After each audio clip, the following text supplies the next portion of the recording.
95,000 pesos na halaga po ng shabu na samsam naman po sa isang buy-bus operation sa Lingayen. Para sa detalye ng police report na yan, kasama natin Idol Jam Victorio.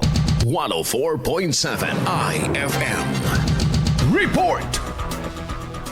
Timbog ang isang lalaki sa kinasang buy-bus operation ng pulisya sa Lingayen, Pangasinan. Kinilala ang suspect na isang 56 anyos na caretaker ng palaisdaan sa bayan. Nasamsam mula sa operasyon ang 14.02 gramo ng hinihinalang shabu na nakasilid sa 3 pakete at nagkakahalaga ng 95,336 pesos. Nakumpisika rin sa suspect ang isang kalibre 22 na baril na may 2 live ammunition at ilan pang non-drug evidence. Nakapiit ang suspect sa Lingayen Police Station na sasampahan ng mga kaukulang kaso. Kasama mo mula dito sa IFM Digupan. Ito si Idol Jam Victorio, Tatak, IFM.